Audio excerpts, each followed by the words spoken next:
What's that?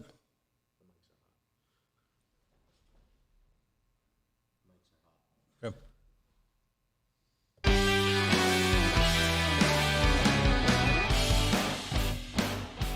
And we are the Coalition, loud and proud, outrage porn-free, civilly disobedient media, broadcasting live on the worldwide Coalition Network at coalitionradionetwork.com, facebook.com/the Coalition Radio, on the mighty Twitter at Coalition_radio, and of course the mothership, the new mothership at coalitionradionetwork.com.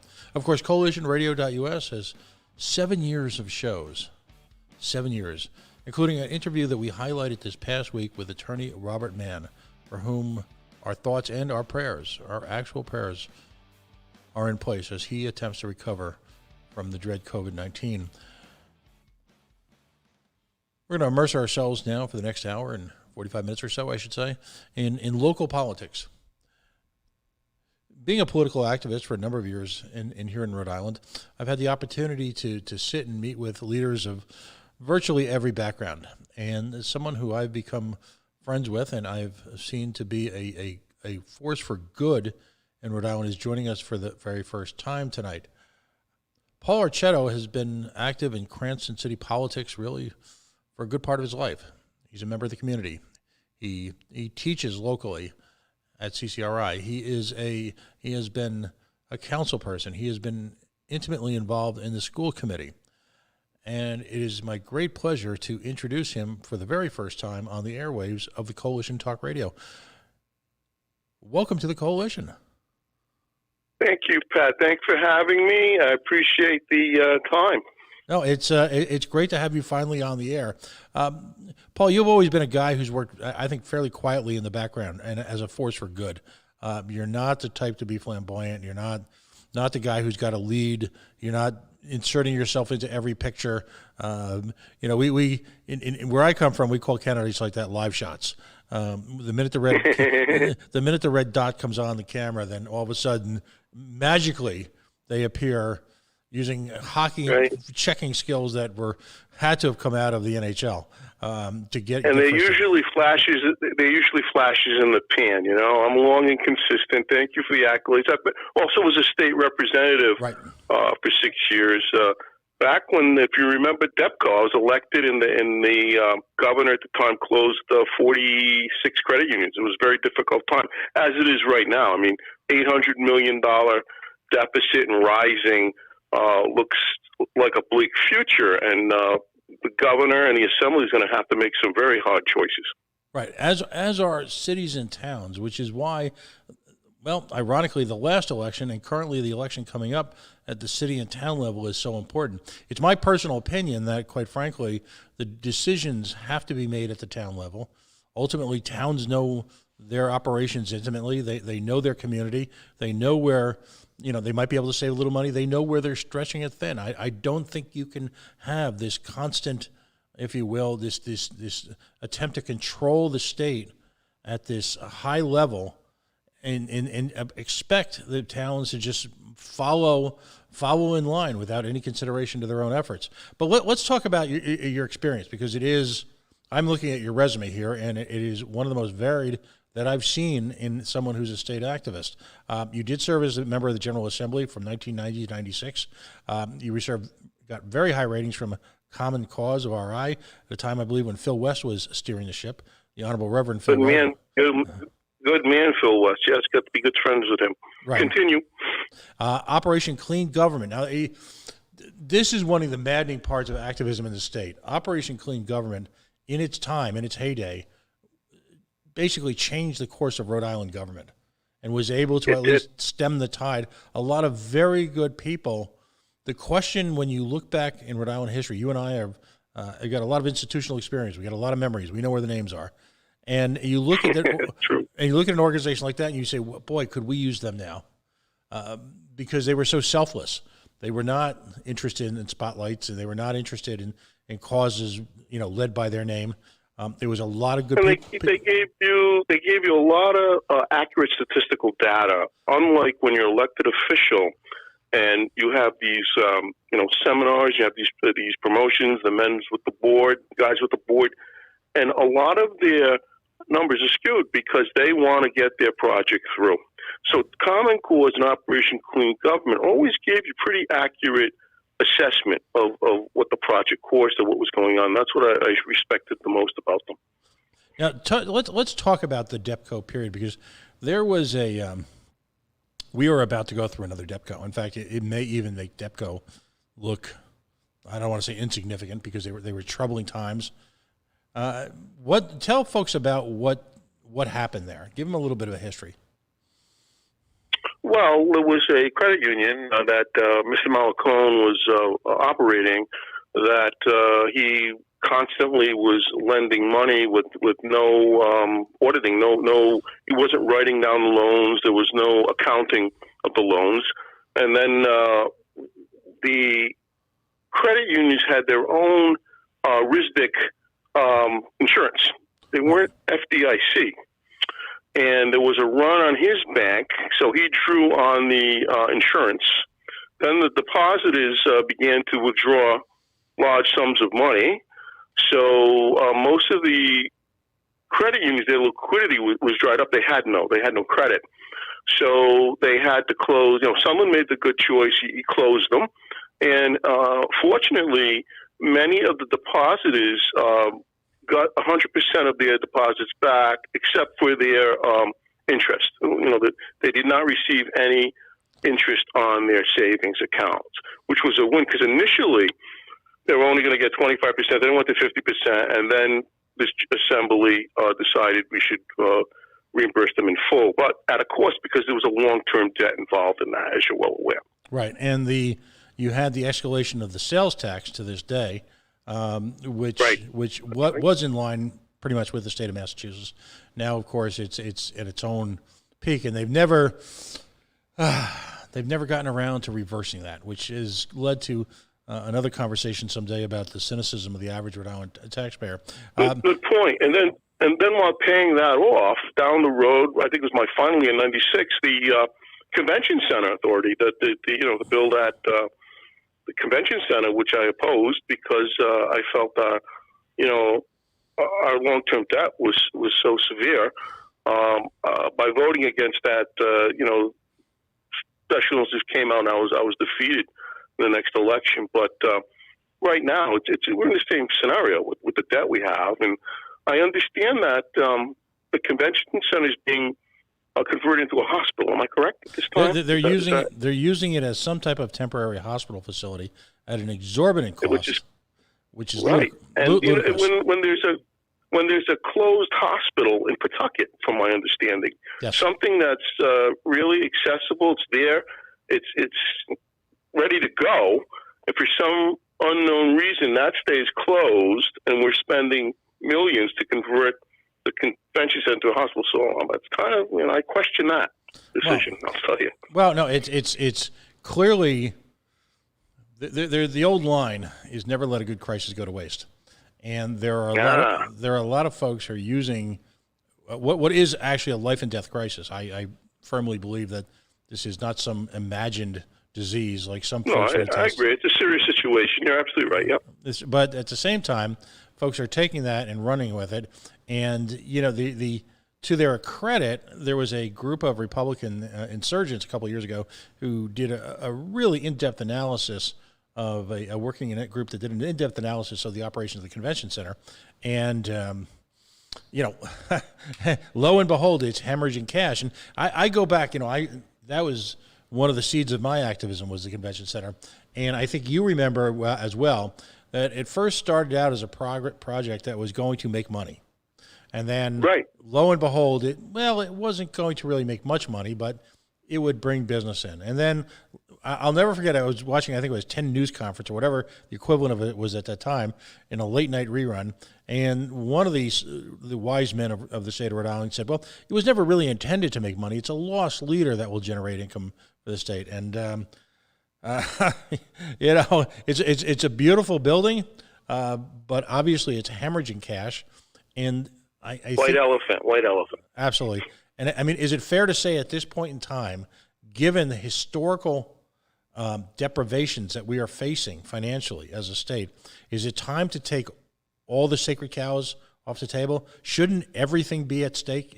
Everything be up for conversation now? Most definitely. Well, the taxpayers are going to suffer heavily if that's not the case. Everything should be on the table. You're absolutely right. There are no more sacred cows. They have to stop. So it's interesting as a backdrop that you experience up here. Now, for folks who weren't around then or might be too young to remember, you literally had the prospect of dozens of banks closing New Year's Day. You had businesses that no longer had access to their money. Everything was locked down overnight. And it was the first order of a newly elected, newly sworn in Governor Sondland. Reflect, because it's interesting. I never believe in coincidences, and this is certainly not one, because the feeling in the state that day, I want you to describe to people, because it is quite frankly the feeling that we're about to encounter once it becomes obvious what our challenges are. Definitely. I can remember mass protests at the State House, and you're talking thousands of people with signs wanting their money, and just we weren't ready. We had nothing set up at that time, and it was very difficult. They walked through the halls of the State House. It was not easy to be an elected official at that time, and we rode the wave. We got through it, and they got reimbursed. So, but it wasn't easy. And you're right. If recovery doesn't come or comes too slowly, I'm sure they'll have the same massive protests again. I mean, businesses were closed. People lost their life savings for a serious amount of time. People took their own lives.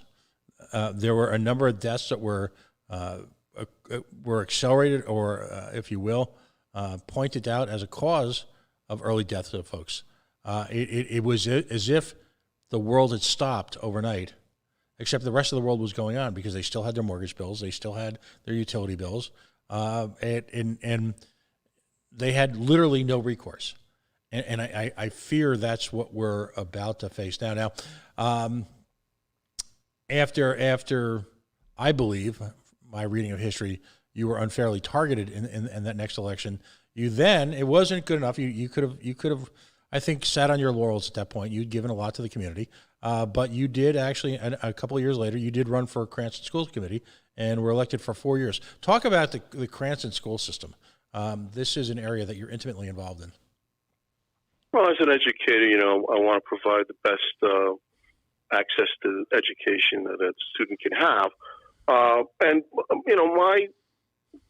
my approach is always to give them what they need as far as computers, whatever assets they need. However, if we can downsize and we can reduce the number of buildings, you're saving on the heating, you're saving on the upgrade or repairing of roofs and windows. So in that tenure from 2004 to 2008, I was instrumental in closing Horton School here. It's on Park Avenue. It's a small elementary school, which saved quite a bit of money, and we were able to take that money, reinvest it, spread it around, and buy upgraded the best computers and tech equipment good for the kids. And then again, in this term, when I was elected in 2018. We advocated to close another small elementary school, which is Chester Barrows in Edgewood, which saved the community about $550,000. So my approach has been give the kids what they need as far as everything they need, but try to downsize with buildings and with staff if you can, with secretaries, things of that nature. And but you can only do that for so long, Pat, because you can only trim that bone for so long, and then you're at the bone, So that's the approach we're taking at this point. So the next step could be possibly regionalization. If our 39 municipalities can get together and perhaps have 4 or 5 school districts, you would save on administrative costs, vice principals, personnel directors, et cetera. And that's where the schools are top heavy with administrators.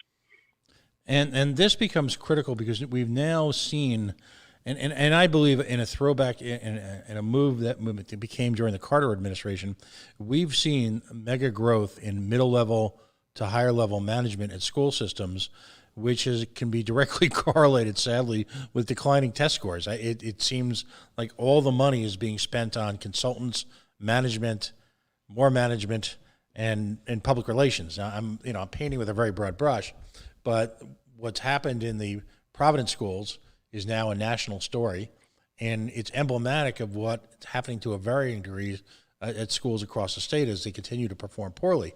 What are your thoughts on regionalization? Do you think that it could be the answer in terms of education for the state? It would help. I think it would help with the cost, because take Cranston for example. I mean, I only know the budget when I was it, but I can speculate.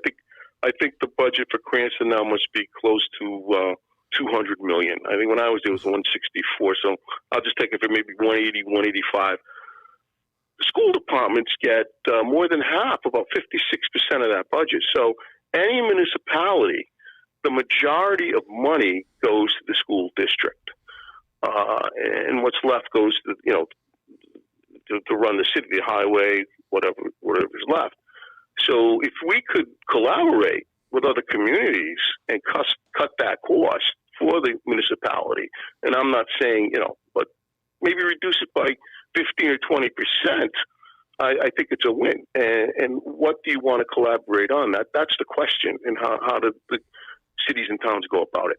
So I think there should be some type of committee, study this, and that's the only way we're going to be able to save money when it comes to education.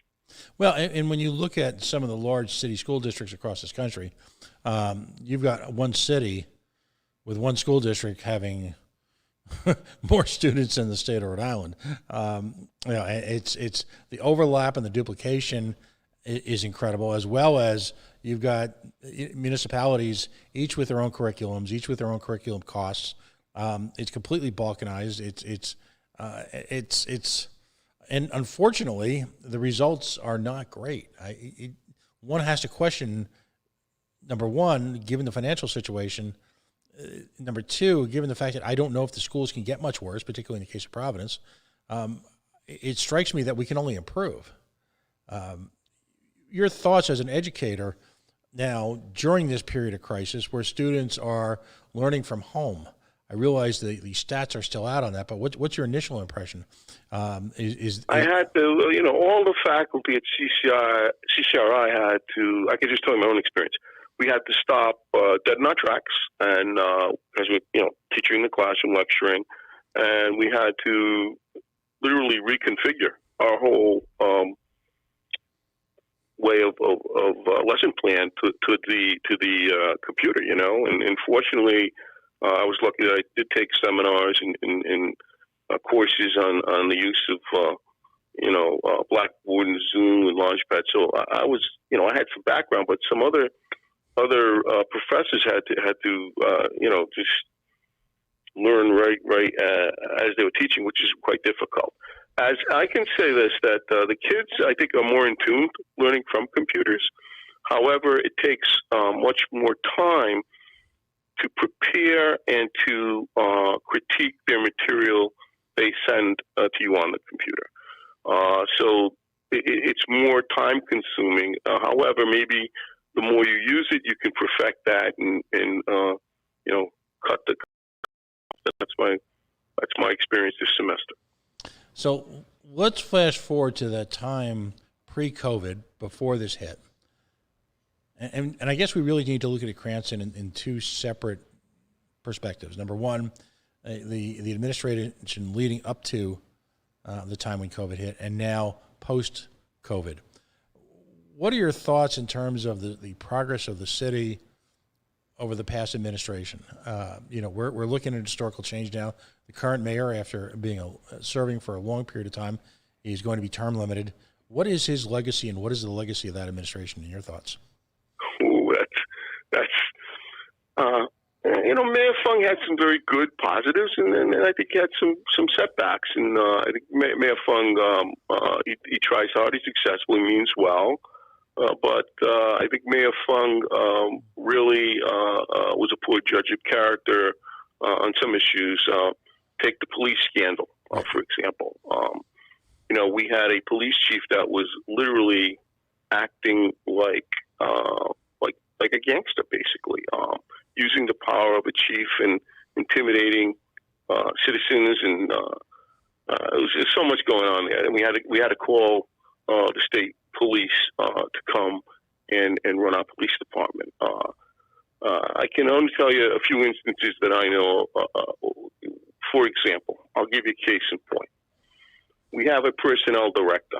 Personnel director administers tests, and the police department has a written test, which is worth 60%, and then an oral test that's worth 40%.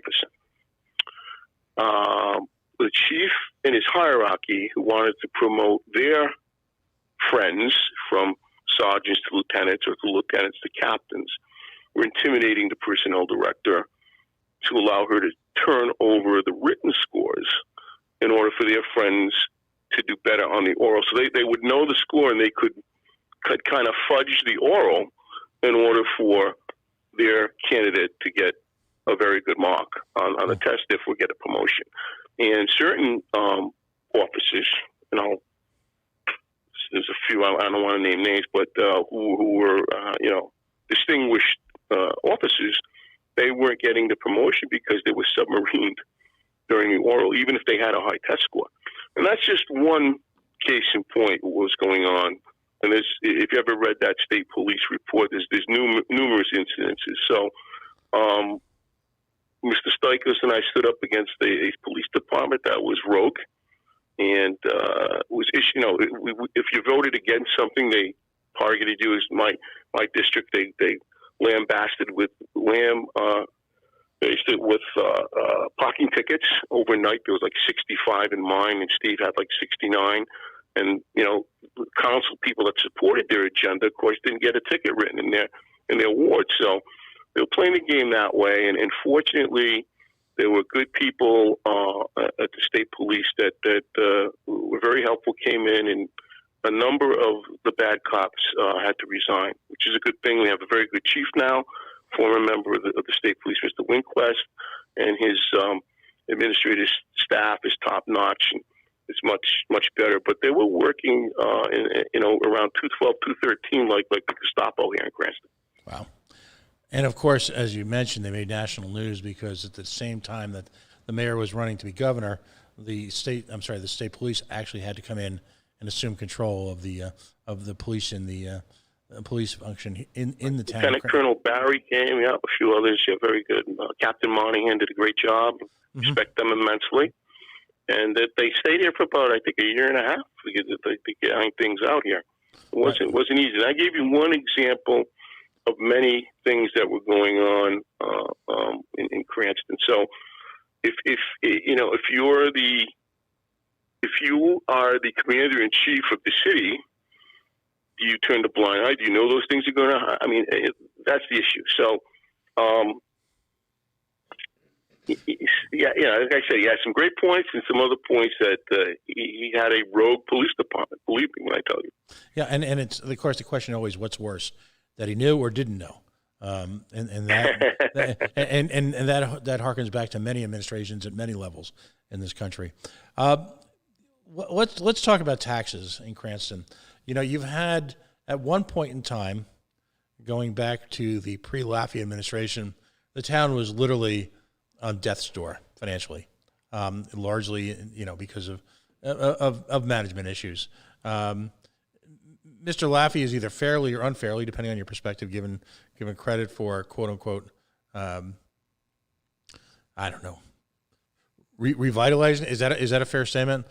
Where do after 4+ years after the years of this administration, where do you think taxes are relative? And again, I'm talking pre-COVID, because the next part of the conversation will be everything's off the table, as we said, but we have to make a comment on normal operations relative to the rest of Rhode Island. Where do you think Cranston is fiscally? I'll answer this in a little history first. I think Steve Laffey, I believe, gave a supplemental tax. So he gave a couple of tax increases to kind of balance the budget on the previous administration. When I was elected, it was a terrible, terrible year. It was 2008, 2009. It was kind of a recession year, if you remember that. Yep, you remember that? Oh, yeah. Okay. And we had to make some tough choices. And fortunately, we didn't have to reset because many of the unions came to the table, and especially the Cranston Fire Department. I have to commend them. And they literally gave up quite a bit, as the police did, as the Teamsters did. And so they kind of renegotiated. And I have to give them a lot of credit because they got us through that dark period. In my 10 years, I think they only raised taxes twice in my 10 years there. So I was pretty good fiscally. That council was pretty good fiscally. Now, to answer more currently, the mayor just had a tax increase, I think, in 2019, and it was unanimous. Every council member voted for the tax increase. I think we're now taxed about $22 on 1,000. I think, or roughly around that. I can look that up. It's roughly around that. But you're absolutely right, because with this covert and the $800 million, there's not going to be a lot of revenue sharing from the state. As you're well aware, the prisons are in Cranston, so we get what's called pilot money, which is payment in lieu of taxes, because to run ACI and so on and so forth. And I can't see that money coming either. So the next mayor is going to have to make some hard choices, whatever that is, whatever those choices are. I think there are two in the Republican Party running, Mike Farina, who is the council president now, and a second-term council citywide individual named Ken Hopkins. They're on the Republican side. And on the Democrat side is Steve Stikos, who has been on the council. I think this is his 5th term. And as you're well aware, he helped me, and he and I, combated the corrupt police department. So Steve was right there with me, and we were able to overcome that. And I believe Steve is going to have a primary with a former councilwoman named Maria Bucci. So it's going to be an interesting election here in November of 2020 in Cranston. Yeah,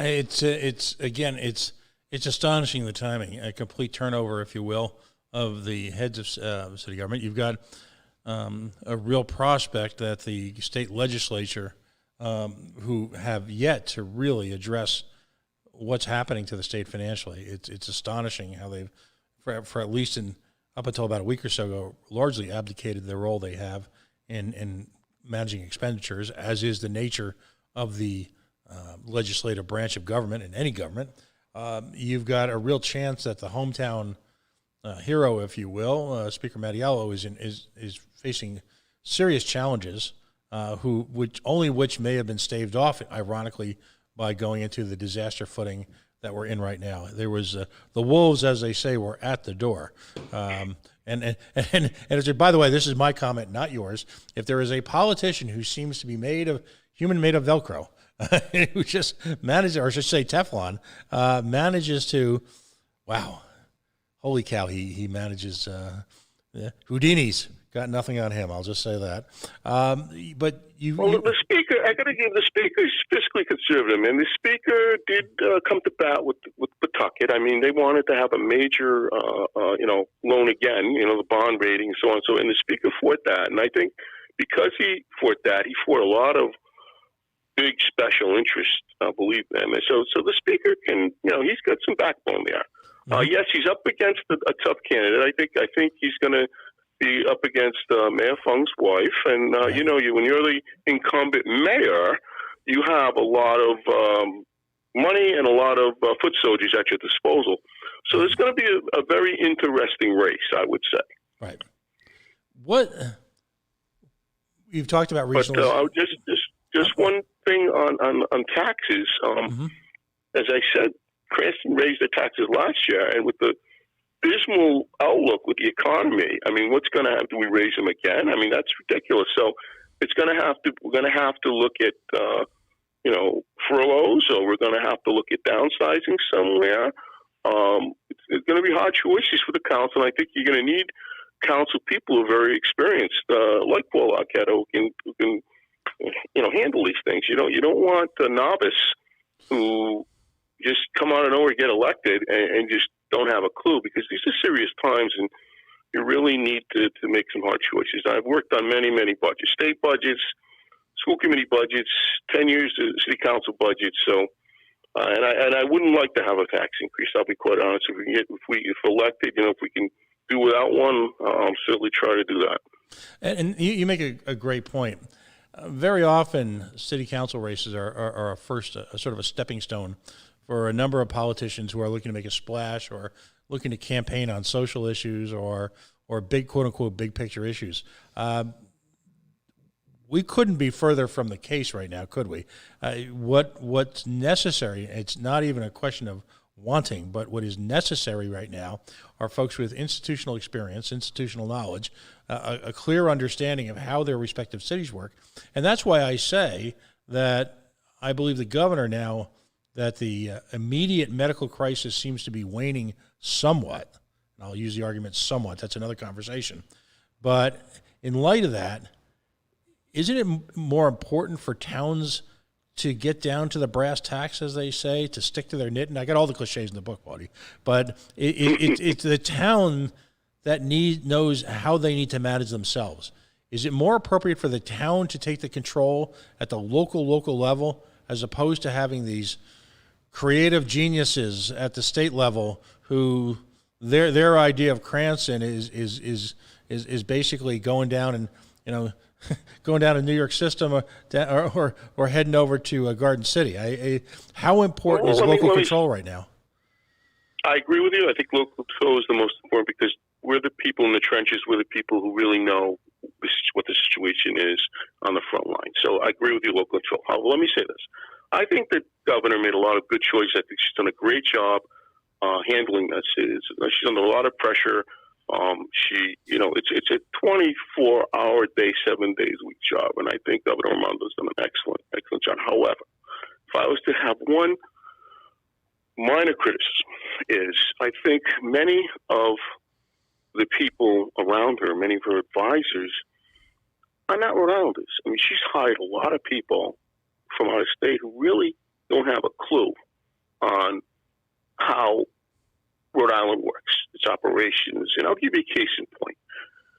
And this is going back maybe a couple of years, maybe 3 years, and I'll never forget this. I think she hired someone from California to be her tourism director. Mm-hmm. It was a woman. And the woman was asked point blank by a reporter. I remember the reporter's name. I believe it was Gene Valicente. Right, I think it was Gene. And Gene asked her, what do you think of the Gatsby Day Parade? Would you like to make any changes to it, like to shorten it, or whatever? And her answer was, what's the Gatsby Day Parade? That was her answer, which really struck me, put chills down my spine, because when you have these people from California, Texas, wherever, they have no clue on what's going on here in Rhode Island. They have no identity to the place, no feeling for the.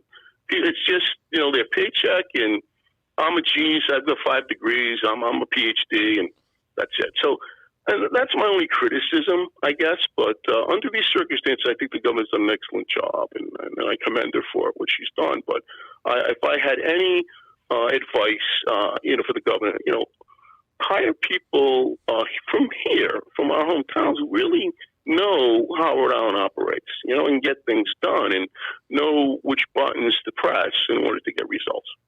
Tough question for you, kind of a curveball here. Do you think that the towns, particularly the big ones, the Warwick, Rhode Island is made up of small neighborhoods within big towns. Should the towns really be having more of a role in determining how things are reopened in their community as opposed to the state level? That's a tough call, Pat. I think from the president's point of view, he allowed the governors to decide when to open things up, as you're well aware. So what you're asking, should the governors allow the mayors to now decide when to open their institutions up? And, and that's basically, from the personality of who the governor is. Some governors probably would say yes, and other governors who want more control would say no, I'm the governor. Uh-huh. what's the right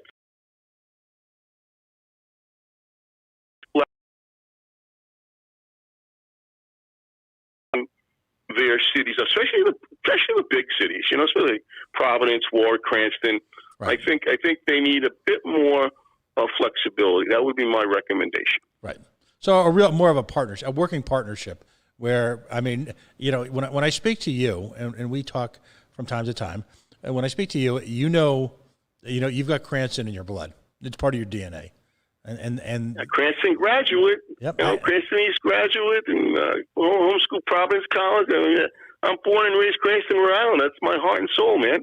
No, and you know what? That's what makes communities in a place where Rhode Island special, because you've got This is as old school as it gets. You've got investments by people over generations, by families who have raised their children here, are part of the community, have worked here, played here, and then kept their family here. So who better to really make that the hard decisions? Who understands, who's part of that heart and soul of a community, than individual mayors and their town councils?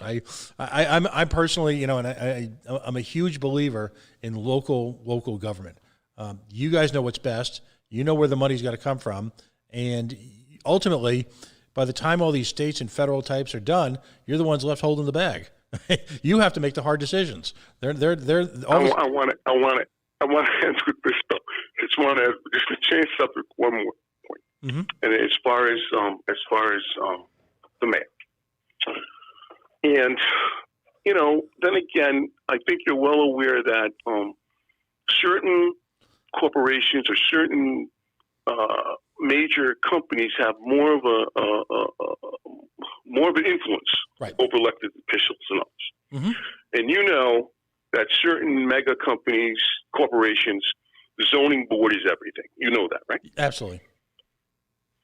And the Capianano Corporation, which is worth over $50 million, and mayor getting free office space, $3,000 a week apartment for $500 a week apartment, things like that. Okay, things like that. But just so you know, something that's not on that resume. On 2 occasions before a zoning board vote, emissaries from that mega corporation slipped me a $500 check, which I returned immediately. Mm-hmm. Second one I returned with a, the certified mail. Right. Certified mail, made a copy. So these are things, people don't realize that, zoning boards are very important, city council, and these mega companies want their way at all costs, whether it's damage to the environment, whether it's damage to traffic flow, whatever it is. But just so you know, I took on the Capianano Corporation. Just want you to know that. No, absolutely. And because you're right, they alone have had a significant impact on what Cranston looks like right now, and there is a great deal of frustration. Now, I'm not a resident of Cranston, but some of my best friends live there, and there's a lot of frustration about the direction of the community in terms of traffic, in terms of retail presence. It's the question has always been, how do you balance the future of a city? Is the city for out of town, out of state investors to simply profit from as they parachuting companies, or how do you balance the interests of the people who've been there for, in your case, generations? There's yes, good point. It's. I do have somewhere to go to eat. It's 7:45. Okay. So, see, that's the thing. This is like one of our phone conversations. You and I could talk probably for 45 minutes. I think it was a great job. Thank you for the time. I enjoyed every minute of it, and we'll have to do this again sometime closer to the election. How's that, Pat? I want you to feel like you can call in anytime an issue comes up. I'll leave you with this thought. We're going to be going through troubling times. A lot of tough decisions are going to have to be made. We're at a point where those decisions really need to be made, I believe, in large part by the people who are about to be elected, not so much on the way out the door from the people who are leaving. That's another conversation. So I look forward to your continued input as someone who, through a lifetime of public service, knows the city intimately, and Cranston is a critically important community in this state's future. So congratulations on running, and I look forward to continued conversations. Thank you so much, my friend. Keep in touch. Thank you for the opportunity. All right, bye-bye buddy. That was Paul Archetto. He is running for the, well, first of all, let's go over the resume again. Cranston School Committee, Cranston State Legislator.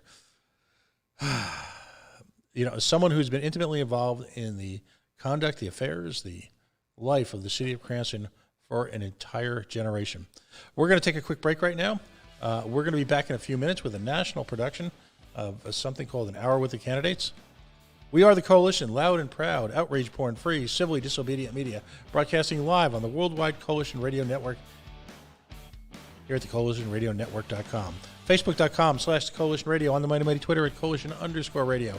Stay tuned. We'll be back in just a few minutes.